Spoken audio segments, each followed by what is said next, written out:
a simple. Hello, everyone. Thank you for coming. We have to be quite prompt. It's just one of those days where you have a plan and you think you're going to be able to come and work your plan. Well, we're spread thin. We have a couple operations going on, and one of the lieutenants who's going to do a lot of the presentation is on his way in. So it fits good because I was going to play more of the MC. So I'm going to make a quick introduction. I'm Al Morales, Chief of the Fitchburg Police Department. With me, I have Deputy Chief Matthew Leahy, who's going to be also speaking in this presentation. I have Mayor Aaron Richardson that is going to talk a little bit on one of the incidents later on the slides. So I want to introduce you. Do you have any words to say? No? All right, just thank everyone for coming. Obviously, there's been a lot going on, and it's great to see how engaged people are. And this is really something that I know that Chief is trying to do throughout this next 2 years: get out to the neighborhoods and talk to people and get into the neighborhoods. And so this is actually kind of a template for that. We'll have to put this top of the list because of some things that happen, and I really appreciate the willingness to get out there and talk to people. They're great and very receptive. Anytime you have any questions or anything like that, don't hesitate to reach out to them, myself, or any council members. Thank you, Mayor.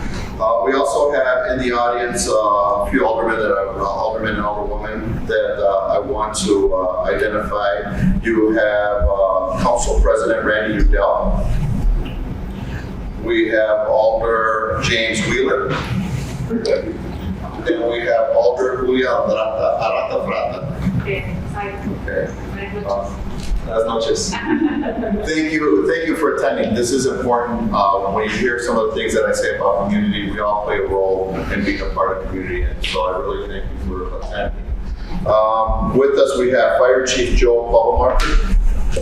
I didn't say it. And I really want to give a big shout out to Allie Burke.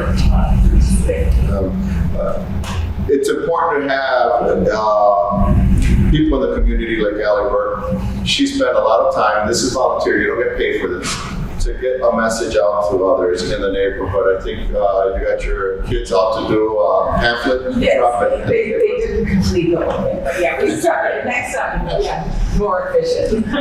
Well, that's good, and it's a start. It is, it's great. If you live here with your family, why can't the family get involved?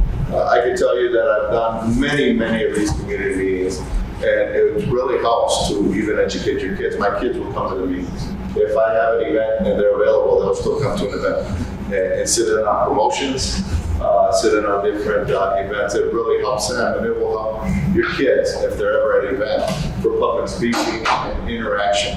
I'm not going to get off topic here, but we spend too much time on our phones. And as you see, we need to have more of this social interaction. Whether it's good, whether it's bad, or whether we're indifferent, we need this interaction, and I'm very much for having that interaction with you in this community and you with us. Scott Yarborough in the back, he's from Fact TV. He works all hours of the day. Any event that goes on, whether morning, noon, or night, he's out here, and I thank you for being here. So these are the introductions. What is this about? The reality of what this is let's quit talking COVID and let's start talking interaction. We've had the privilege of coming and using this facility here. This is an amazing facility.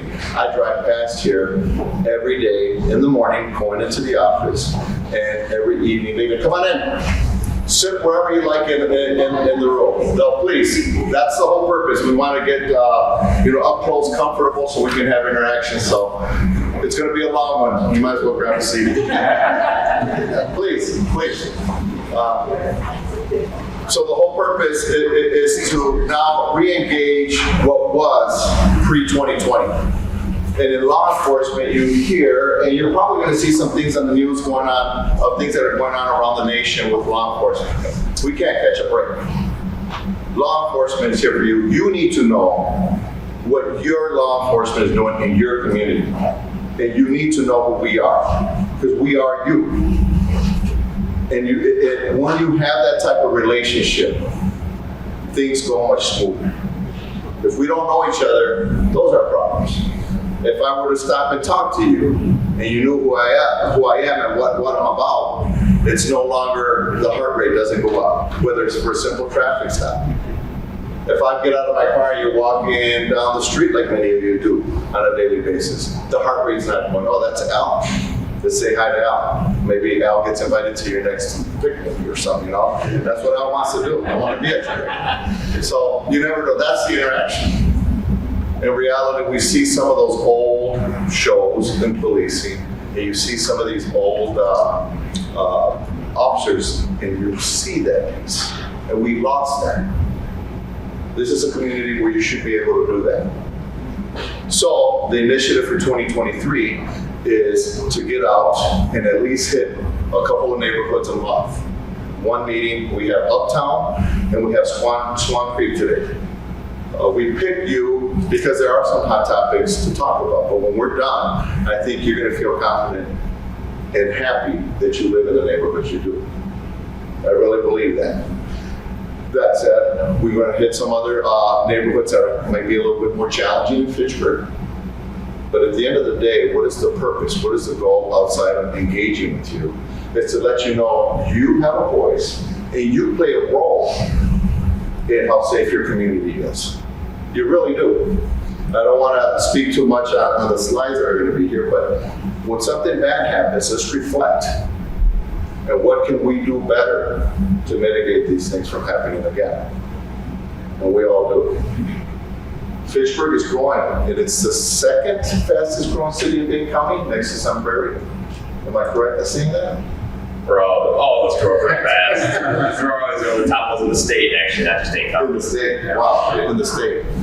That's important to know, because when we hear and don't take this, for me a complaint is a concern. So when we hear, let's say concerns, when we hear your concerns, we're looking at it through a different lens. I'm looking at an area like Fitchburg, like Uptown, like Swan Creek. How many residents, how quickly are we growing with new residents? What does that mean? This is a healthy, a health conscious, a fit community. So what do? We're gonna walk the neighborhoods, right? We're gonna jog the neighborhood.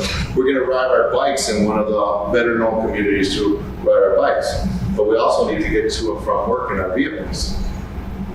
So you, who do all the walking, running, and biking, and walking your dogs and all of that, your pets, are also driving. So when we say that driver is you. When we say that pedestrian is you. So reflect upon that when we say we play a role. This is nothing new. Everything I bring up here is pre-2020 and and been going on for years with law enforcement. Let's not come up here and not expect the police, the mayor, the alder, the city engineers to fix any problems. We fix them together. It's called a problem-oriented approach. Okay, we got a problem, and as we move forward and we hit some other problems in communities, these are going to be very specific today, but when we get to some of the other communities, what can we do differently? If I'm in a neighborhood and I know that it's getting more and more dense, maybe I want to wear something lighter when I'm out there and taking my nighttime jog, because I'm in a community that I can go out at night and not have to worry about anything. So the only thing I worry about is those 4,000 and 5,000 pound vehicles that are driving through. So I might want to wear some light clothing. I might want to have a headlamp. I might want to carry, I forgot to bring my flashlight, but it has a strobe on there. I might want to do some of those things, because I have to look out for my neighbor who's coming home from work or leaving for work. And depending on our schedule and how busy our days are, you know how that can be. So thanks for all of us to take into consider how we all play a role. So those are the goals, is to interact more with you.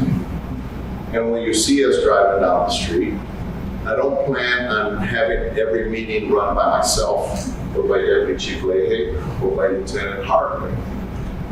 But I do plan for you to see the people that you're going to see more frequently, like the Sergeant Ariana Ridgely, who's in the back, and the officers that patrol on the shifts that you're on. And this is a community where you should be getting to know your officers on a first name basis or last name. That's the ultimate goal in what we're trying to do. And we're not going to accomplish that in one meeting. But I thank you for attending. I thank you for hearing us out. I'm going to start. Ned, are you ready, or you want to take a deep breath? Or Matt, are you going to start? Yeah, I'll start with it. Matt will start, and then we'll go to Ned. And if you have any questions, I ask you that you hold off a little closer to the end, because then we can listen to some of the things more holistic and go from there, just to keep somewhat of a schedule plan. So thank you. So thank you everybody for joining us tonight for these community meetings. One of the main drivers of these meetings is to give residents who may not know much about Fitchburg and may be new to the area, to give them kind of a basis or an understanding of what your community actually looks like and what your police department actually looks like. I know when I applied for Fitchburg 18 years ago, I had no idea where Fitchburg even was. So if you're new to the community, you might not know this is what your city looks like. You know, some of you might go, oh, that southern part of Fitchburg, I thought that was Oregon, or I thought that was Dane County. But actually, Fitchburg is a fairly large city, obviously 35.5 square miles, roughly 33,000-ish people, depending on how many residents that we've recently received from the town of Madison attachment in the Southdale neighborhood. And we encompass 3 school districts. Somewhat of a very disjointed city, because there's no downtown, there's no sole school district to kind of create that identity. So it's kind of a melting pot of many communities all into one city. But your police department currently authorized for 55 sworn officers, and we'll talk about our current staffing concerns that we have right now. It's not just Fitchburg; it's all of law enforcement, but it's hitting us pretty hard recently. So we have 3 shifts. You have your day shift, 7 a.m. to 3 p.m., 3 p.m. to 11 p.m., 11 p.m. to 7 a.m. 1 to 2 sergeants. We recently got our 9th patrol sergeant, so we do have 24/7 coverage, supervisory coverage, which is a benefit to not only the officers for a little bit of guidance, but it's also a benefit to citizens for that oversight that sergeants can provide to officers to make sure that we're doing what we need to be doing, providing the best service to the community under our current core values, which is service, teamwork, accountability, and respect. 5 detectives, one of those, we also have a rotating detective, which brings our detectives up to 6. 37 officers, however, we currently only have 29 officers. And then we have our 12 professional staff. We do have a 24/7 dispatcher on duty at all times. Now, if you call 911, those 911 calls will actually go down to the Madison Comm Center. They'll take the information and then send it to our dispatch center, where we have our dispatchers interact with our officers. So we don't have to necessarily compete with all of the other agencies that are working through the Dane County networks. We have 4 command staff, 2 lieutenants, myself, and the chief. And it's basically a rundown of your police department right now. So here's our current staffing numbers. 8 vacant positions. In my 18 years, I think we've run less than a year ever at full staff. That's not necessarily unusual for a department our size, but unfortunately, our city is growing, and it is growing fairly quickly. And it's not one of those communities anymore that we can just sit with 8 officers vacant. That leads to more overtime shifts for all the officers that are working to maintain our staffing levels. Right now, we currently have a minimum of 4 officers working. That's as low as we can go, with 1 sergeant. So you think of a city that's 35 square miles, you spread 4 officers across that city, at minimum, response times go down. The level of service to a particular neighborhood could go down. So that's why we're really trying to make an effort to to enhance some of our hiring practices. We most recently improved our lateral officer hiring process, but there's still challenges regardless. So that's something that we have to face as a police department, as a command staff, and do what we can as a city government to improve those staffing numbers for our police department.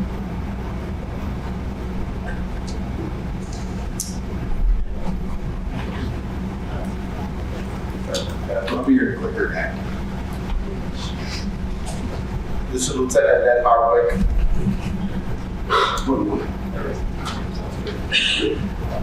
Good evening, everyone. As the chief said, I'm Lieutenant Ned Hardwick. I'm going on almost just over 14 years with the department. My current assignment, I supervise our detectives, all of our non-sworn staff. That includes our civilian service officers that do our parking enforcement, the dispatch center, and our social worker, which is new to our department from last year. So one of the things that I like to do in a context like this and talking about what's going on in the community is really show some statistics, and not only show them because numbers are numbers, but actually talk about what they mean and what impact that has on our community and your neighborhood specifically. So we'll walk through a couple of these things here. I try to make this as readable as possible. I used to have a really small chart that would really test people's vision. That would break everything down. But what we're talking about when we talk about call for service is anytime someone in our community calls the police, either 911 for an emergency or they're calling our non-emergency numbers. And then the black bar there is officer initiated, which is anything that an officer is going to do on their own, which includes traffic stops, traffic monitoring, watching a particular area, anything that an officer is starting not being called to, if that makes sense.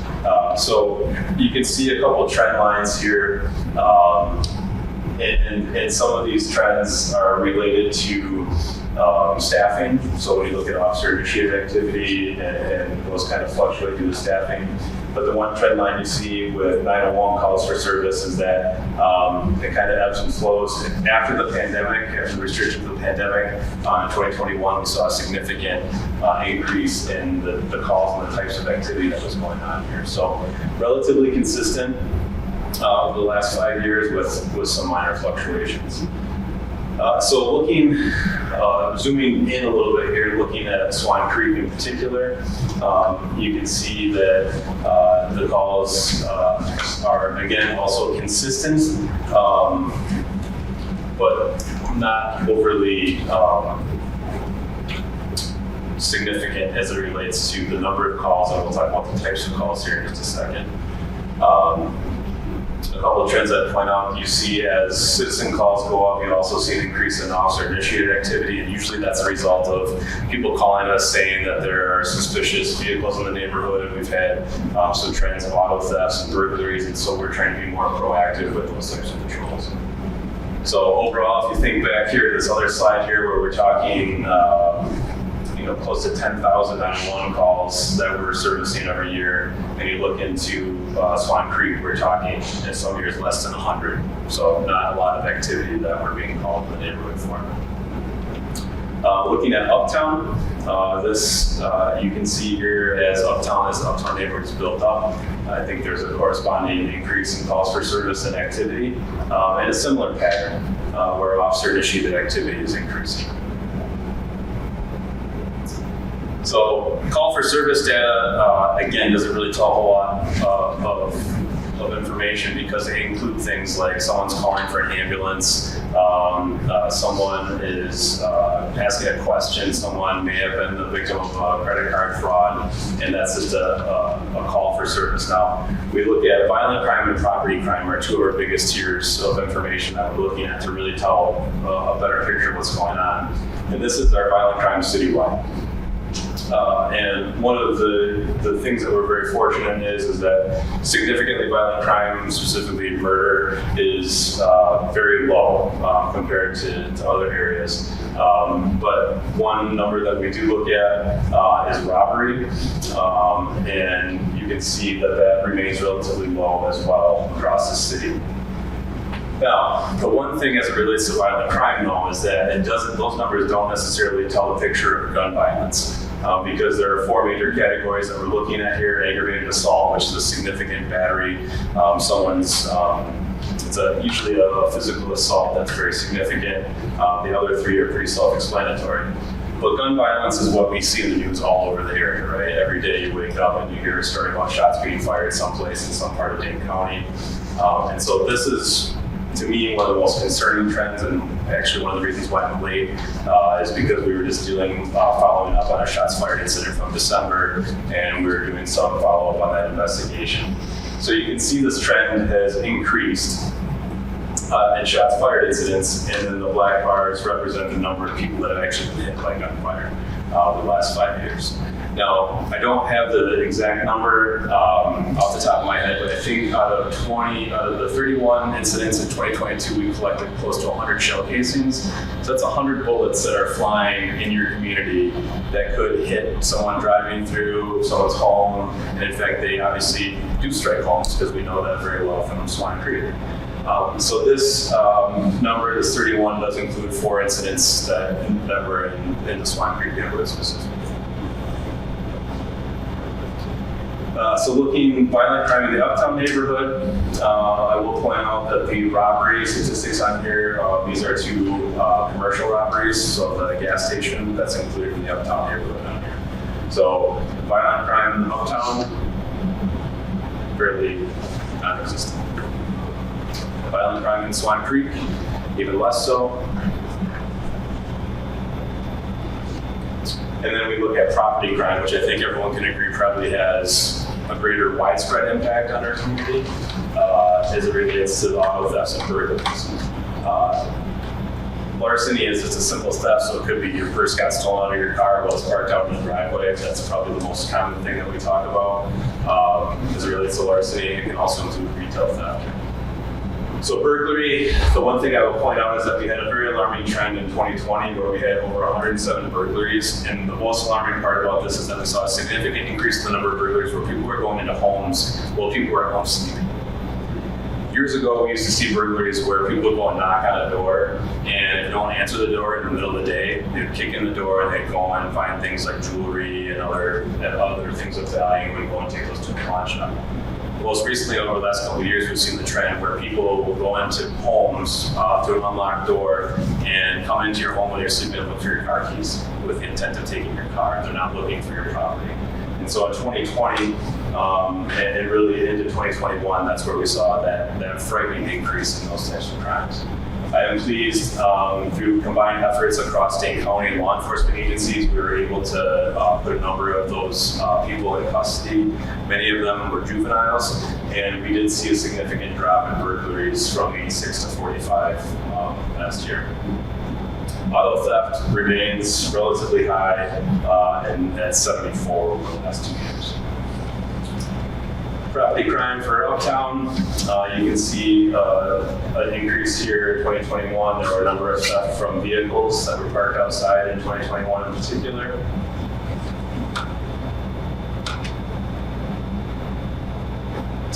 Property crime in Swan Creek, again, some similar trends with theft from vehicles and a handful of thefts of vehicles. Several of those vehicles that were stolen were warming up in the morning. So as we're unfortunately going into another cold spell here next week, I put that reminder out, just kind of a common sense thing. We all want to get into a warm car, but never leave your car unlocked and running with the keys inside, because even in a neighborhood that people think isn't very well traveled at 4 or 5 o'clock in the morning, you see cars. Inevitably next week there'll be cars stolen in every part of Dane County and used for probably a couple weeks at a time before they're recovered.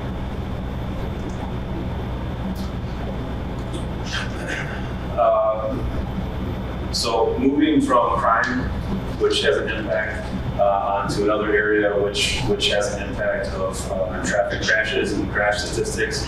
This map is a little overwhelming here, but this is the true representation of traffic crashes in Fitchburg over the last 10 years. So you can see that the places where you would expect, where it would be Fitchburg Road, where you have over 40,000 vehicles traveling every day, you expect to see a lot of crashes up there. Verona Road, if you remember what Verona Road was like before they had built the overpass over McKee Road there, we were taking crashes there all the time. So over time, those crashes have decreased. But what I want to illustrate here is that I would challenge you to find a street that we haven't had a number of crashes one way or the other. The green dots are minor crashes, and then they kind of increase in colors. The red are fatality crashes, which I'll show in just a second here. But over the last 10 years, we've had 10 fatality crashes and close to 1,500 injury crashes, all different types of significance of injury. Now, the dots disappear here, fortunately, as we start looking at fatality crashes. And you can see there's a cluster over here on the east side of the city with a couple on County Highway Double M, a couple on Highway 14 and one on McCoy Road, and then 2 on Sain Road and a couple over on the west side.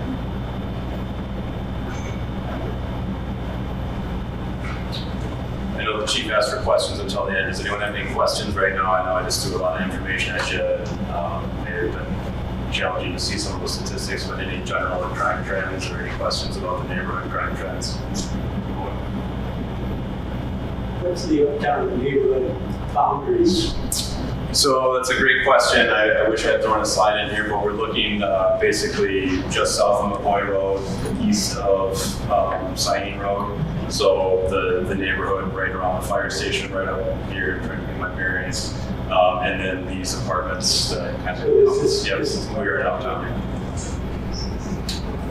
So the next thing I want to do is provide a couple updates of incidents that have been in the neighborhood over the last several months. The first one that rightly drew a lot of attention was on October 8th. There were 3 homes in the Swan Creek neighborhood that were struck by gunfire. We shared a lot of information in the community meeting back in October regarding that and some investigative steps that we were taking and things that we were hoping to find out. On November 22nd, a resident in a adjoining neighborhood called and heard to report more gunfire that they were hearing out in the Devon Springs wildlife area. Our night shift officers responded, and it was shortly after 11 o'clock, and they were able to find 3 19-year-olds who were out there practicing target firing with a handgun. Through that investigation and talking to those 3 individuals, those officers were able to determine that they were the same individuals responsible for the incident on October 8th. So during that investigation, more evidence was collected, and over the course of time following that incident, we were able to assess the evidence and everything and basically tie together a case that all 3 of those individuals were the ones responsible down to the exact time. And this is where I'll talk about one thing real quick here. Your home surveillance systems, your Ring cameras, your Nest cameras, all those things that you have around your home can be invaluable to us when it relates to any number of investigations. A lot of times we look for those during property crimes when people are going through neighborhoods. But in this instance, we were able to get some valuable information from one of those cameras as it relates to the timing of this incident and match everything up. What I will share as a follow-up piece here is that charges of second-degree reckless endangerment and safety have been sent up to the Dane County District Attorney's Office, and it's my understanding that those are in process, and we should be releasing some more information very shortly to indicate that those charges have actually been issued. At that point, then, the neighborhood, and especially those individuals who were impacted by this gunfire back in October, will be able to participate in that court process and follow along and find how those individuals are held accountable. So it is because of the neighborhood and surrounding neighborhoods calling us, reporting this information, sharing information with us, that we're able to make this happen. So all of this that we're talking about with crime prevention relies on everyone in this room to participate and be active. There's 55 of us in perfect conditions that are able to be responsible for maintaining safety and keeping Fitchburg the place we all want it to be. But it really truly is a team effort, and I appreciate everyone that helped during that investigation. I know at the neighborhood meeting, I also mentioned that we're talking with the DNR about changing the restrictions on hunting over in the DNR land. And I met with them before the holidays, and I actually followed up with them next week. We have another meeting next week. And so at that point in time, I'll have more information on next steps. They're very open to changing that, and it's a process. I'll find out more about timing. They didn't think they'd be able to be completed before hunting season this fall, but it's something they're very open to changing, and that's something that I'm working with them on and figuring out what steps we have to take, and that's something that I'll share with at least the Facebook page of Swan Creek and Randy. I don't have a contact in uptown, but I know alders do, and I'll share with all the alders as well. Thank you. You know, one thing to follow up on that too is that this was not a single part of this was hunting activity during this incident. Okay, these were 3 19-year-old kids that were out shooting a rifle, and then were out shooting a handgun. They were violating any number of DNR rules and Fitchburg ordinances as it relates to discharging a firearm. So just keep that in mind. However, obviously the neighborhood and the community has shared their opinions on the use of that land as this area has developed. Chief? Yeah, I just want to add one piece on that. For those of you that were at the meeting back in October, was it? We had the community meeting. There was one thing I mentioned. As this process goes through, as this incident goes through the court process, understand that you have a voice. For those of you that were disturbed about what happened, you have a voice. I don't know if we were able to get enough names to give them the information on being kept up to speed on what's going on in the court proceeding, so that you can attend some of these court proceedings. And when we connected with the victim witness services, they should be able to tell you if when the time comes, if this when it's finally completed in court, if one of them gets charged, convicted, and it's time to speak out, that you do that. Law enforcement have a voice, but you're the one that is more powerful in the courtroom than the law enforcement piece. And oftentimes that judge is going to listen more to you than to us. We are just the fact takers, and we present the information. When we say you're tried by your peers, this is what it means. It's for your attendance. This is where, if we complain about the outcome, but we didn't participate, that's on us. I want you all to know that. If we need to connect you to that, at least let us know. We'll follow up and get you that information.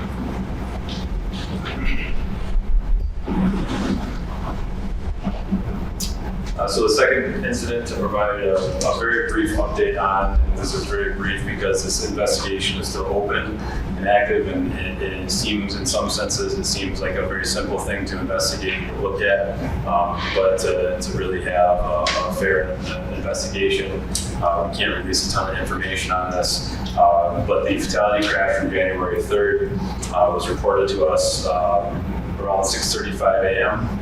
And a vehicle traveling southbound on Saline Road struck a pedestrian just north of Argus Lane. So it was not in the intersection, it was just north of Argus Lane. We responded along with rescue personnel, and then the Wisconsin State Patrol has a special unit that comes in, the technical reconstruction unit.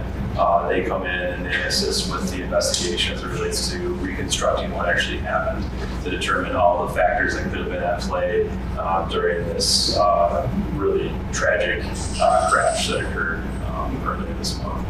So again, I can't share a whole lot of information or answer a whole lot of questions on that, just due to the integrity of the investigation, making sure that everyone involved in this has the chance to have a fair investigation. I have a question. Yeah. When that information, or when the investigation is completed, how will that information be disseminated out to the communities? I anticipate that when it's completed and we're able to indicate which direction things are going, we would update the press release just like we would in a lot of our major investigations through our media release. And you can sign up on our website to get the notification from the police department. We can send it directly to you. I think it's called Notify Me on our website. Hey, Pat, one thing that I would like to add to that, just from a fire department standpoint, not getting into the investigation, but just a humanistic approach. I'm a neighbor. I reside in the Uptown Crossing neighborhood. and that was my neighbor that was struck. It was a difficult incident, I'll say that, but care was rendered quickly to be able to give our neighbor the best chance of survival. So just want to give you that. The location of the fire department did help out in that scenario. We were able to render care quickly. She was transported quickly, and unfortunate outcome was not based on the fact that she didn't receive care quickly. So I'll just leave it at that. It really did impact our neighbors, and it impacted me personally. So I'll leave it at that, and we'll wait for the investigation. But I thought that it was fair to be able to share that information. So maybe not so much for the police, but for some of the city officials, I guess I was wondering how this may or may not affect some of the plans that are being done for improvement of siting. I've looked at some of the phasing plans along that route and support of most of them. I think I use that little cutover to Nevin Springs on my bike and running and stuff. And so I know that is a crosswalk, informal crosswalk for some of us in the neighborhood. And I'm hoping that input from your investigation then leaves the city open to, well, is there something different than what was in the original plan? Because I think there was a crosswalk over Nevin Springs in the plan that I looked at online. But maybe we have to do more, change of the grade there, because it is, it's a warned area that there's a hill where there's, kind of a blind crossing there. So, support of everything I've heard here, and hoping that there's some real serious look at how's the current plan for that. And I can talk a little bit about this construction on Sanger Road. So this spring, summer, we'll finish what we have started so far, which is kind of by the park south, just a quick trip all the way down to really in front of the apartments down in the corner of Lacey. And then next year it will be kind of the rest of this piece. And right now we are going to have another neighborhood meeting with the plans. There are some plans out there already, and as of right now there is a crosswalk that's slated for this area where this accident did happen. Also slated at this point for a roundabout at 9 Park as well as stoplights will be going in at Quick Trip at East Sherrill and also down at Lacey Road. And so that is something that there is still going to be an opportunity for feedback on this northern part of the reconstruction.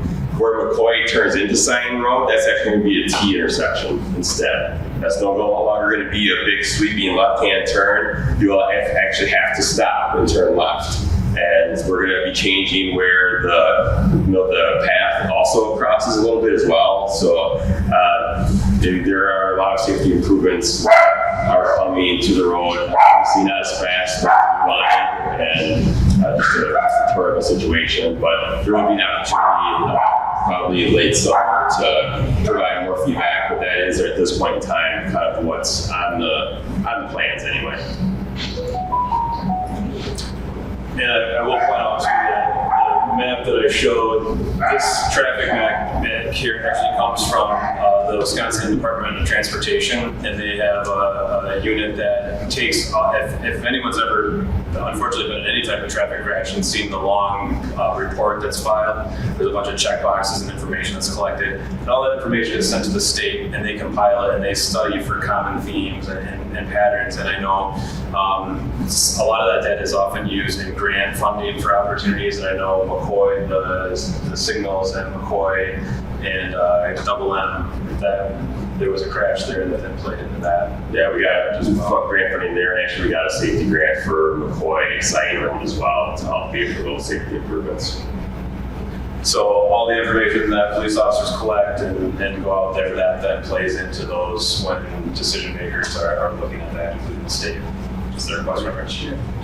I live on it, and I served on the resident input committee for Sanger Road a couple years back. And I just want to say originally, the road was supposed to be done in one fell swoop one year. Unfortunately, after the committee ended, we found out later that they had split it into two parts.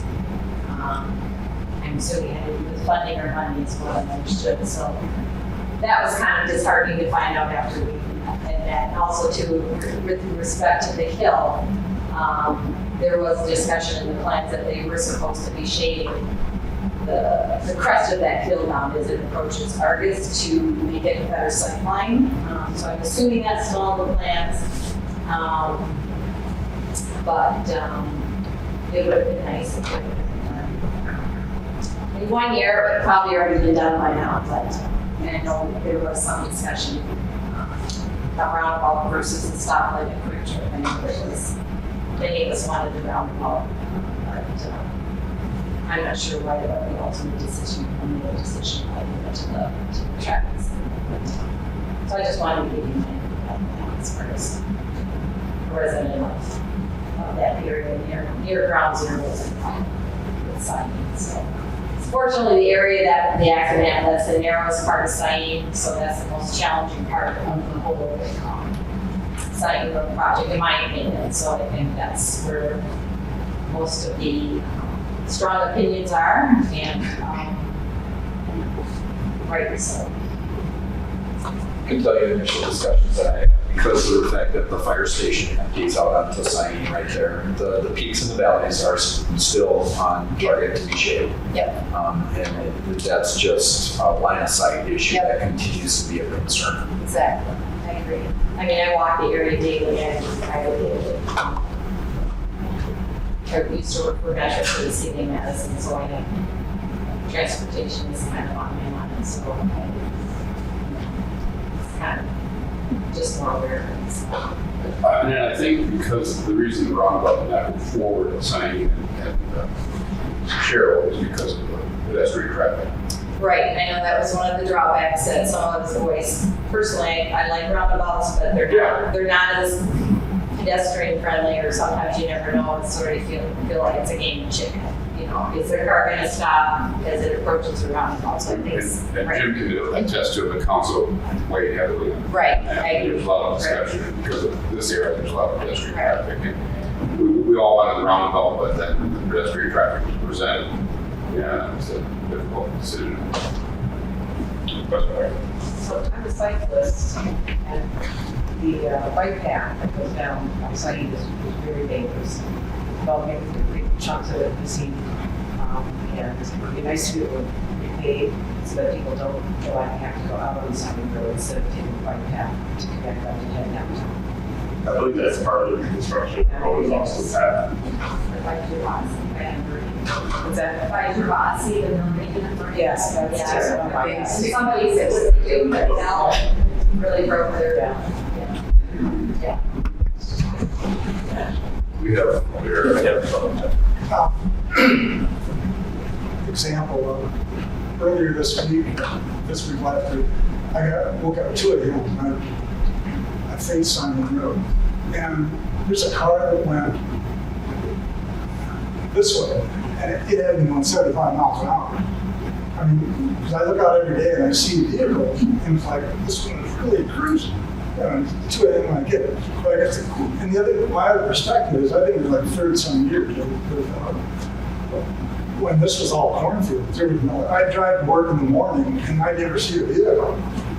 And so I guess the question that come to my mind is, in your diagrams and everything of what goes on, where does traffic enforcement play in a normal day for anybody? And I know, I'm sure it's a tough question, look at all the priorities, but is it even there anymore? And I'm sure it is, but you know what I'm saying? It's just like, wow. I mean, especially COVID, I mean, I couldn't believe during that time, people didn't stop at stop signs. They were like, my God, it was insane. Every day. Yeah, So I'm just curious. Yeah, unfortunately, I think during the pandemic, a lot of things changed. Oh, yeah. Including people's ability to think rationally and process information and make sound decisions. And a lot of it was on the roadway. And we did see an increase. Even now, I mean, Yep. so I guess speeding or Yep. whatever. And that's There's the traffic that happen every day at the belt line. Oh my God, it's insane. Yeah, they didn't want COVID to catch them. And so in regards to your question and traffic enforcement, and I think you already alluded to the answer, it is a component of all of it's one of our many tasks. And enforcement is then also another part of the layer of traffic safety, of education and enforcement and engineering, right? So it's all kind of an interrelated concept. I don't know if anyone caught it, and the deputy chief pointed out, when we have 4 officers working, we are generally responding to calls and calls only. And we do spend time monitoring areas, especially in school zones and in areas where there's a lot of pedestrian traffic and things like that. We do try our best when we get a specific complaint. There was some complaints of drag racing several years ago on Siding Road. We did our best to send officers that are assigned to that area to spend time over there when they're not responding to calls for service. But it is a struggle across every jurisdiction to prioritize traffic enforcement alone, to the extent that the Madison Police Department and other agencies that have dedicated traffic teams, they have to put those officers into other positions. It is something that when we do have staffing, we have a couple officers that are trained to ride a motorcycle, and we put them on specific assignments just to go out and do traffic enforcement in areas where there are concerns. Unfortunately, the other number is too, with 150 miles of roadway and growing neighborhoods, we get concerns at every. I understand. Look, how do you see that traffic now versus, you look at this now versus what it used to be and what it looks like in the future? It's getting worse. There's no doubt about that in my mind. Yeah, with the growing population, there's going to be more involved. I grew up here, so in 46 years, I've seen a ton of changes. And ultimately, we try to keep growing our police departments, and every year that went on the council, we've added at least 1 person to the department, and that's going to continue. We need more people, and I think the recruitment challenge that Chief mentioned a little bit is a real thing. There's always going to be vacancies, but it's harder than ever to get people to come into the field. But if we have those positions filled, it enable us to have more time. So not to say that we're going to have someone in every street, but everyone's concerned about traffic. I think everyone in the city would like to have a speed bump on there. The city council, do they support these guys? I'm just asking. I don't know. Absolutely. Can I say something really quick? Sorry, Sure. back here. Yeah, please. I just want to let you guys know, as a patrol sergeant, for this year, we've been really trying, anytime we have extra staffing, to schedule an officer to strictly be a traffic or a 2-person beat car, maybe to deal with specific problems in a specific area. We've done 2 in January. We have 3 already scheduled for February for an officer to spend 4 hours more, if possible, just doing traffic. However, to be fair, that will be spread through the city. That like a week ahead or No cheating. No cheating. So that will be happening more often. I'm going to try and pull data, look for places with the most speeding stops or the most crashes, and try and focus there. So do be aware that it will be over the whole city. It may not always be over here in your area, but of course, and Double M will be a focus. But I just want to let you guys know that is a priority that we are actually dealing with when we have staffing. So just like that comment. If I can just add from a policy point of view, we need to hear your voices when the budget comes up and we're talking about this. Because 28 years retired captain from the Madison Police Department. I mean, so for me, public safety is huge. When you're talking about traffic, burglaries, and all this other kind of stuff, Chief and I were always in conversation. I know he's going to come with a plan, but when those plans come up, as a policymaker, there's going to be competing interests. And if we don't hear your voices, if you're not coming to those meetings, okay, other things may take priority. And, you got to support us, when we want to support the police. So I just wanted to pass that on. One thing too, real quick, I know you have a question here, I'll get to in just a second, but this is a kind of a point where I would remind that this, like I talked about with crime prevention, this is a team effort across the city for everyone. I go to a lot of neighborhood meetings, and speed and traffic is the number one concern. And I tell this story repeatedly, but I went to a neighborhood which I won't name and was speaking with the neighborhood association president She was talking about speeding was the number one concern in the neighborhood, and this is a very big issue, and I need to be over there. And so when I was still on the road in a patrol sergeant capacity, I sat out there two or three nights later, and I saw a car going almost 40 miles an hour in this neighborhood. And to my surprise, I get up to the window, and it's the same woman from the neighborhood association. So this really is, it's very easy, and people, I take it seriously in my own home too. You're very concerned about speeding in your own home, but are we all paying attention, the most attention that we can, and not being distracted, and making sure that we're driving appropriately, and really taking ownership of that? And when we're on our bikes, when we're out walking, are we making sure that we're following best practices and having lights and reflective vests and really contributing to a safe environment all around? And so that's kind of the thing that one of the challenges that I throw out there to our entire community is to really take ownership of the fact that we all want the same thing. We want safer roads, we want a safer community. Well, let's all start acting like it. And I'm not saying that people are flagrant, it's an utter disregard of that, but it's a commitment that we should all have and strive for to really think about how we can all impact our community in a better way. Yes, sir. I have one more immediate concern at construction site at Fitchburg, and that East Sheriff Parkway going east. They didn't complete the lanes on, and so they moved the stop sign ahead, and the pedestrians crossed about 2 car lengths before the stop sign. And I just think that there ought to be another stop sign ahead of that. If you're not paying attention, the driver's not going to stop any sooner than the stop sign.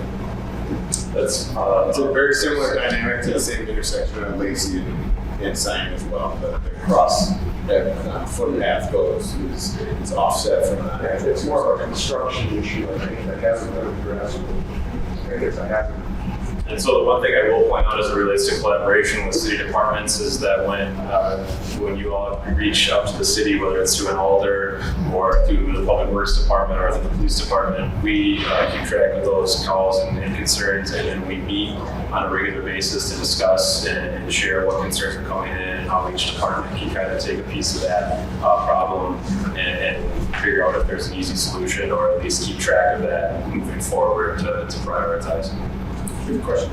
Yeah, actually kind of going off that, you have answered it, but I do want to kind of try and think a little bit outside the box to help you guys, because you are understaffed and everything, that maybe we should be implementing some of these designs sooner. Unfortunately, like what happened to your neighbor, I've run across there before because people are going 35, but on a blind hill. I mean, you can't stop sometimes, and I'm sure the driver as well feels horrible because I don't know the situation at hand. However, I mean, I physically have run across, and I'm young and I'm wearing neon bright colors, and I feel like, oh, someone still might hit me. You know, that's a very bad concern. If we could put a crosswalk with those flashing lights, and I think that that would be 10 times more helpful. And I know you guys just implemented those lights by this speeding signs, which I do think people tend to, myself, think that it kind of breeze by, not necessarily always paying attention to them.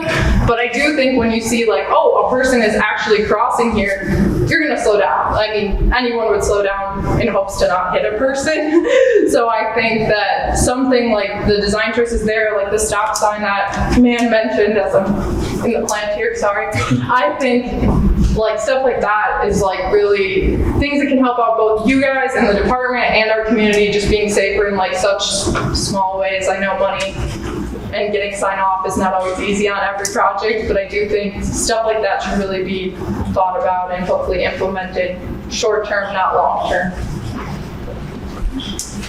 There's a couple of things that did come up almost immediately. Since I've lived in this area, we've already reduced the speed limit on Said.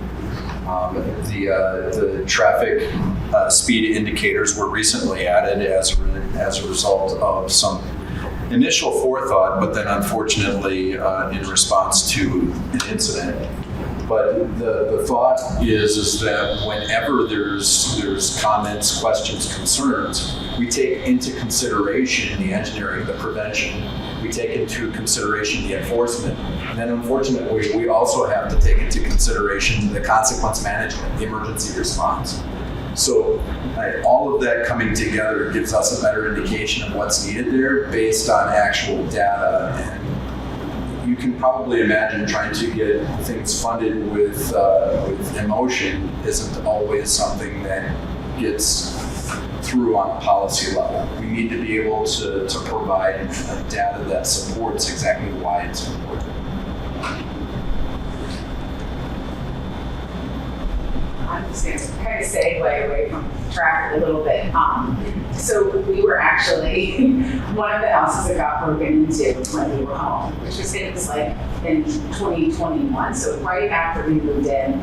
And we had like our two kids were sleeping in the basement, and they were home for 6 minutes while we were all sleeping. They except one died. But it's really kind of how we met the neighborhood and how I felt like we were playing invested in the neighborhood, because so many people in Swan Creek reached out and they gave videos to us that we could pass on to you guys. And I think just not knowing anything about the neighborhood, I was like terrified, and you're just feeling like very supportive.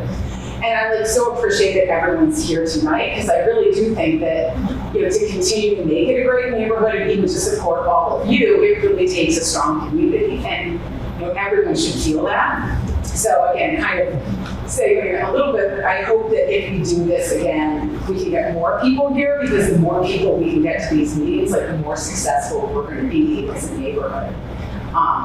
So I just am kind of putting out that when they do this again, maybe we could each bring another neighbor with us, like make that commitment to get one more person here, or if we could try to find one person on every street that would be willing to like handle that street and go flyer that street or spread the word on that street, it really would benefit all of us. And again, I can say from personal experience, it really is like just a sense of community, that we need to keep the streets great place to live. I love it here. Just wanted to say that. Maybe when it's 90 degrees and the pool is open. Yes, when you have snow and they're doing a pool party, and everyone will actually come and share. Yeah. So thank you very much for sharing. This is actually a point that I had brought up at the Swan Creek meeting before, is I asked in other neighborhoods to get together with a group of 60 people in a room, and I asked, how many people in this room recognize someone else in here that's not an elected official? And you have people that can tell you the guy next door drives a blue car and a red truck, but I don't know his name. I wouldn't know how to get a hold of him if his house was on fire, if his dog ran out the front door. And to your point, in an era when we can connect on Nextdoor and Facebook and all these other platforms, that's great. But when we can't connect face to face like we are right now, it really kind of diminishes the impact of engagement and being able to solve problems, understand where people are coming from, and find solutions to things and get people involved. And so I really encourage as much as possible that organic connection in neighborhoods to really build a strong community. Other questions? I just say one more thing that segue back to sign road construction. I just want to say too, just from a perspective of the fact, people generally drive as fast as they feel comfortable on the road. So like Sign Road was a remote road. It used to be 45. There used to be nothing else. People were used to driving that. It still has the essence of a road that you could drive faster. So unfortunately, human nature is such that people will tend to go the speed that they feel safe at. So hopefully when they make the changes to Sign Road and curb and gutter, some median things, the lights, that will obviously change the whole dynamic of the road. And so hopefully, just organically, people will start to slow down. It's sort of like Park Street, when they lowered that to 25. It's very difficult for me to go 25 on Park Street. It's a divided road. Well, I mean, it's not built for that. It's like East Washington Avenue. The road was not constructed to go 25 miles an hour. I'm sorry, Matthew from here might disagree with me, but I'm just saying. So it's hard to counteract that urge to go faster. So I guess that's why some of the changes with Sign Road, hopefully it will curb that desire or innate to go faster. So I'm hoping that some of those changes will have the desired effect. I appreciate your optimism. I don't quite see it that way.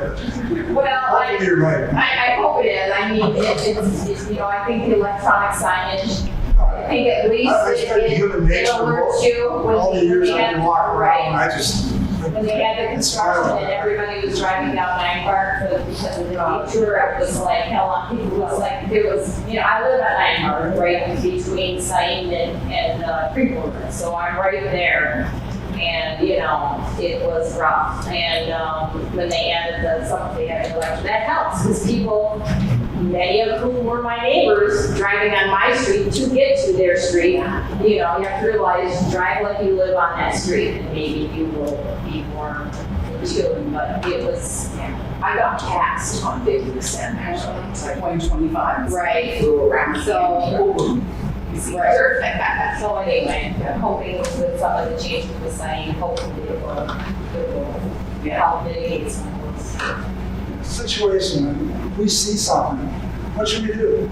Do we call?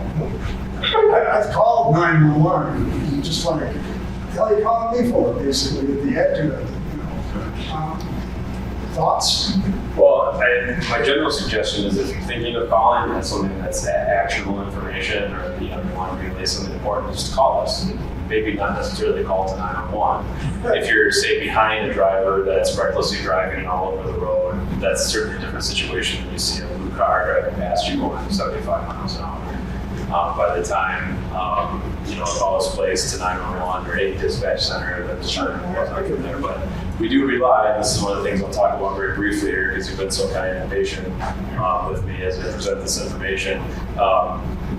Communicating those concerns, whether it's calling our police department to report something or following up with the public works department or an elected official to share. Hey, sometimes we'll get a concern and then we'll talk to neighbors and say, this has been going on for the last 3 weeks. And we have one person and there's 75 people that live around here. It's kind of like the phenomenon that kind of started after cell phones became very prevalent, and that people just started assuming that other people, they'd see a horrible crash on the road, and they just assume that other people had called. Well, you then end up having 100 people drive past a horrible crash and not a single person's called. So again, that kind of goes to the ownership piece of if you see something, say something. And certainly, we'll talk about it very briefly here, if you see suspicious activity, we definitely want to know about that behavior. It's something that doesn't seem right. That's something we always want to know about. How do you report lights that are out? There's one on Jones Farm Road that's been out for a while. Streetlights. Yeah, so there's on our website, I can also take your information too, but just for future reference, on our website, there's a feature called the Request Tracker. And you go in there and there's a whole list of public works related issues, and you go in there, it's fun information. And I actually use that to report it myself, just because then it goes to a whole inbox of people. And it gets taken care of pretty quickly. And one other question too. It would be nice to know where the public hunting grounds are. There needs to be a map on a website that you can access. If you're walking through the passengers public hunting ground, very populated hiking paths. It'd be nice to know really what areas we should avoid.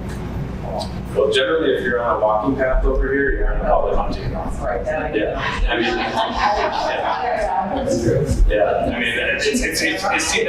That's how strange it is to say, right? But if you're walking over here, riding a bike over here, you're in a public hunting ground. That's not all year round though, it's just. No, there are prescribed hunting seasons. There is a section, I believe that there still is a section on the city's website as it relates to hunting information. It does show both state and like county park and those types of information, that type of information on there.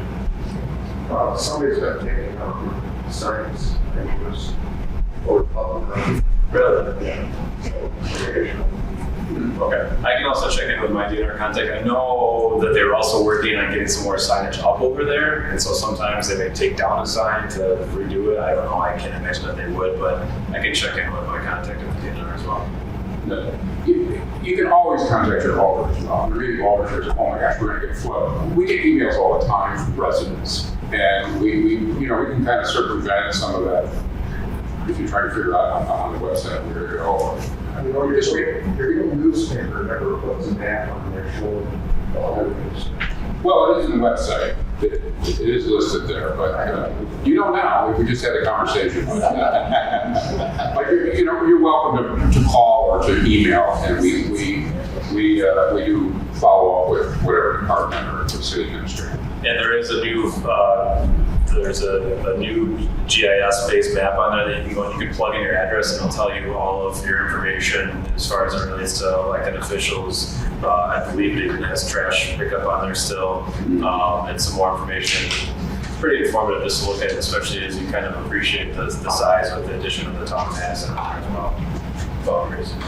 Maybe a suggestion for those that maybe aren't so internet savvy or something is, I know we all get the Fitchburg Star, the mailers that nobody really wants. Maybe just a little thing, on the back side of it for those that maybe aren't either super internet savvy or don't have access to that. Might just be an option.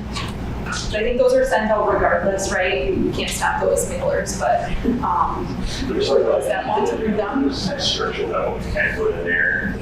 So like utility bill, for example, if you get quarterly, there are restrictions on what information we can put in there and other instances we can put in there. So we looked into that because it goes to all the homeowners anyway, and it's a challenge to that because there are some restrictions on that. But we're always looking for ways, through social media, through our Back TV channel, and it's a challenge. I mean, you can't knock on everyone's door, unfortunately, and tell them everything that they need to know. So it's something we're always looking for new avenues and new ways to get information out to the public. Yeah. Or just like, maybe certain numbers that people can contact. That might just be a little easier. So. I will tell you that the general number, I'll share the general number for the police department, the general number for City Hall. We have the best city clerks in all of Dane County, and the staff that answers the phone there, they'll get you ready to go. So I'll share the police department number and the main number for City Hall. But any other questions? This is really your time. I have some other information to share. But Just one other piece of input on Said. I looked at the plans for the improvements between Post and McCoy, and I think this incident makes it more important to look really seriously at the three alternatives and move towards the safest one. We know that one of the alternatives, the more expensive one, will change the profile of Said between McCoy and Post, more similar to Lacey, where you actually have a bikeway with double painted lines. And just the research in the bicycling literature is very clear that that's really motorists pay attention to the double line next to the bikeway. And I was glad to see that that's been done now on the Key as well. I think this whole incident and the tragedy, we have to look at traffic calming, and sometimes the safety measures are going to cost us a little bit more. So that would be my input on that. Definitely encourage you guys to attend those public meetings on the design efforts to make your opinions known from that perspective. No, I didn't have one. You can just see my list here. I guess I just have one quick question. When you're doing like construction and traffic patterns, I know that when you did the construction at Central Park as far as Nagger, it was a thoroughfare, like across the, I live here and I lived right at Central Park, and it was a constant, like a drag racing. I know I called once, we talked about parking here at Central Park. Do you ever consider that it was turning into a thoroughfare, traffic patterns change, that maybe like things like parking, like people park right in front of, like where we live here, there's a parking lot, and because there are a lot of people that park on both sides of the street, we have two big parking lots. But if we put no parking there, I mean, I've seen plenty of people, they're walking, people almost got kids. I think I remember, Bridget, that you contacted about parking there, and nothing's happened to that. So you're saying to remove parking? Yeah. Okay. So I'm not a traffic engineer, and I will take as a representative of the city with the police department, and I think one common misconception is that sometimes we're consulted, but we don't set anything as it relates to that. But I called the city Yep. once, and I believe Bridget, the property manager here, so So where I was going with this though is that a traffic engineer will often say in some situations on-street parking will actually reduce speed. That's generally the science that they're going to say. Well, I can tell you, I look because it's reducing it. And so the 2 points that are made by this gentleman over here is that reducing the drivability, for lack of a better term, I'm sure there's a scientific term here, but narrowing, even if it's just an optical illusion of painting lines on that street, will reduce speeds, including parking. Now, it also increases the likelihood of bicyclists hitting a door or someone stepping off of a car, but again, that also goes to being a part of the traffic ecosystem, if you will, and I think, again, that there are different times to have on-street parking. I can't say necessarily what's the best fit right now over here. Yeah, I mean, you can hear it. I'm sure it's pretty cool to come flying down Central Park up to that roundabout. They whiz their engines and they hop right back up on the highway there. I mean, you're It would be neat to have nothing better to do with your time. I know. I mean, and it echoes so nice, right? Like, Spend all that money making your car sound loud. exactly. I can tell you as a fire department, we continuously monitor how things are constricted from an access standpoint. And a lot of that just has to do with the design of a smart growth Well, neighborhood. in your trucks, they have to come down. Yeah, well, part of the reason why Central Park exists is to have better access to Highway 14, to the uptown neighborhood, to the school, to Terravesa. I mean, it's the connectivity as well as the ease of access that was taken into consideration. But with smart growth comes constriction, and we're keeping an eye on that as well. Yeah. Any other questions? We'll zip through these things here real quick, if not. So just a general crime prevention message that we like to share here, and I use the steering wheel only because it was often presented in talking about auto theft. This is kind of my answer to combating auto theft and burglary. So if we talk about communication, awareness of routines, and preventing crime, and we've talked about a couple of these things already, but reporting suspicious behavior, I always encourage everyone in meetings like this, if you haven't already programmed a non-emergency number for the Fitchburg, Wisconsin Police Department into your phone, and not the Fitchburg, Massachusetts Police Department, into your phone, to take your phone out and do that now. It makes you that much more likely to call us if you're on the fence as to whether or not you should call us. So if you have that number in your phone, that's going to get you to our dispatcher. You're not going to have to wait to talk to an employee downtown against those 911 center employees, but they're going to know Fitchburg that much faster when you call that number to report that activity. And again, knowing your neighbors, exchanging numbers with your neighbors, at least immediately around you, across the street, either side behind you, your garage door is left open or your neighbor's garage door is left open, if something else is amiss. It kind of is a replacement for the old neighborhood watch, or the concept that you have a person on your block that's responsible for watching the entire block. The biggest thing, and you can tell I'm dating myself a little bit here with the pandemic, with distance communication. I think we're all moving a little bit more comfortably with our communication here, but just talk to your neighbors and find out what their routines are if you're going to be out of town, if there's something that's different that's going on, so that they can keep an eye on your place. Situational awareness, this applies in any setting, but a lot of times people tend to drop their guard and they're near their home or in a place that they frequent often. And I know phones are very enticing, whether you're driving or walking or any number of things, but it's unsafe. And it really decreases your awareness of what's going on. So put your phone down while you're out and about, pay attention to what's going on.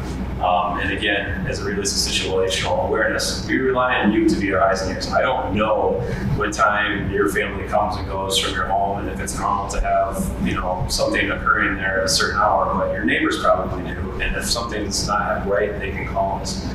So we encourage that. CommunityCrimeMap.com, you can go onto that website and you can see all police calls for service. It's not going to give you the nosy neighbor details of what's happening across the street, but it will at least inform you as to, hey, I saw 3 police cars over there, I wonder what was going on. It will give you some details as to what the call was there. You can also follow us on social media, get media release updates, and as the mayor mentioned, you can go on the city's website and you can sign up for email notifications. And routines, this is, in my opinion, it's pretty simple, but in our busy lives that we've created for ourselves, it's sometimes very often overlooked. And that just means making sure you're taking your valuables out of your cars. There's been a recent rash of smash and grab thefts from vehicles at dog parks around the county. And other parks where these individuals that aren't associated with this area are coming in and they're looking for valuables that are in your car. So remove valuables or hide them, and make sure your car is locked all the time and never leave a key in there. Nightly routine, no matter what time you go to bed, and even before then, make sure your house is locked up. And I always encourage people to do this periodically, just like what you would with your valuables, but it is to conduct a security audit. People were finding that certain car manufacturers were leaving or actually putting a valet key in their owner's manual, and they had no idea that when they took delivery of that vehicle, that was in there. And surprisingly enough, 14 and 15-year-old kids figured it out much faster, and were taking a certain brand of vehicle with a high frequency based on those valet keys. So make sure that all your spare keys are accounted for, and you know when they're missing or if someone's using them. And then as far as valuables, get serial numbers, take pictures, all those types of things. So when we come at 3 o'clock in the morning and find that something's been taken, we can easily enter that into a database or potentially start tracking it. And this is a flyer that just kind of summarizes a couple of these things here, but the biggest piece being reported, in my opinion, after locking everything up, just let us know if something's going on. We will triage the situation. If we're not available right away, we'll come and take a look at it when we can, and we'll be the ones to determine if it's something you don't feel bad about calling. It's what we do. Did you mention future community meetings? Yes. Take over? Yes. All right. And thank you very much for your presentation. We can open it up to discussion, or I mean, everybody really got their points out, but if we need more, that's fine.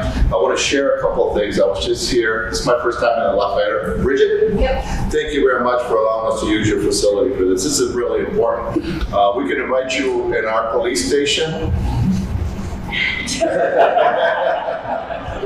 Or I got you that Alder. We can invite you out, but I don't think you want to go there right now.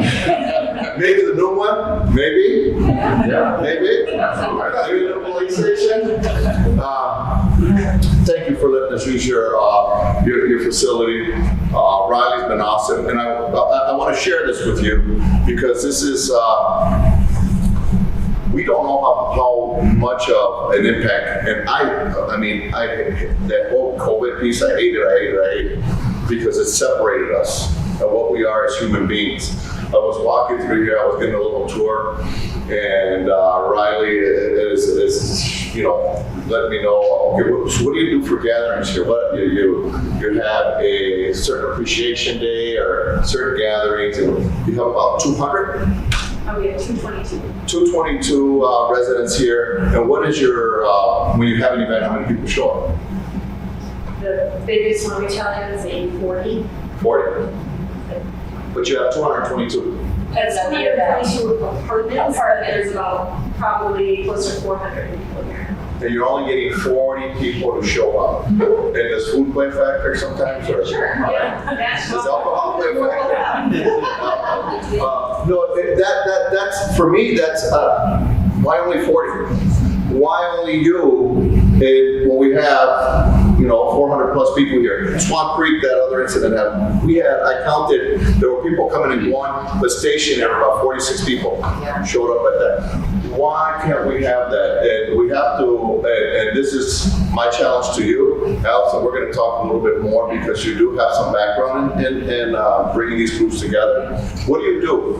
Now, you can pay a community group to do this or do it yourself, but there's exercises that we can do to bring people together. And I want to share some of you that have been very effective. I come from an area where there was a lot of crime. And the biggest reason for some of the crime in areas where there were homeowners or people that own their neighborhoods, it was like, there shouldn't be any crime here, but there was a lot of crime because nobody knew who their neighbor was. Like you said, that's extremely important. Know the person who you're living next to. the other person that you're passing by every day. There's a person that every time I drive into work, she's walking and she's hustling on the street. There's going to be a time where I get the courage. I'm always running to get to the office, but I want to go talk to her because I see her like walking on the same path, and I'm getting to know her path so good, so I know where she turns around, and I gotta see, but I want to introduce myself to her. Why don't I? Why don't you? Why aren't we doing those things? We're getting too stuck to communicate on these, and as we get older, that being me, and the new generation comes in, they're not confrontational, or they think that's a confrontation. We should be more socialized more, because in reality, when you start knowing your neighbors and when you start trusting your neighbors, that's the biggest thing that's going to reduce crime. That's the biggest thing that's going to improve those neighborhoods. We're talking about the loud people and the top of my moved. But if I knew who they were, hey, you got to cut that out because I'm sleeping right here. There's nothing wrong for you to say that. The heck, just cut it out. I'm sleeping here. And maybe, with that respect, that's also a place we got to be real quiet. And, make a joke out of it, but you will, it gets addressed. And that's the whole purpose of these meetings, is to get that interaction and challenge you to get out. We could have Zoomed this. That's not the piece. Let's put these down. And we did that exercise just recently. It's tough to do in our profession because something's always going on. Staff issues do that. Anyway, there's stuff going on. But I challenge everybody to turn your phones off, and we're going to talk and look at each other in the face when we're talking. How tough is that to do in many of the meetings that you all get involved in? Put the phone down and see who you're talking to. I'm old-fashioned that way, but I go crazy if I'm sitting in an office by myself, not interacting with people. So we hope this is successful. We hope you get to meet the people around you. And at the end of the day, that's extremely important. Because when things happen, the relationship between you and our frontline officers is what helps us come to that, get the facts as quickly as possible and find the resolution to that problem. It's you that make it happen. It's our frontline officers that make it happen. So that's my challenge to you. Challenge to our city leadership. How do we engage? What is the next neighborhood that we are going to engage with? And how do we move forward there? Who are the people, who are the informal leaders in that neighborhood that's going to bring the group together? Thank you all very much. Sorry to hold you too long. We like to keep these down to an hour. Busy day, work day, but safe journey. God bless you all. Please be careful when you're out in the parking lot or sidewalk, just in case everyone.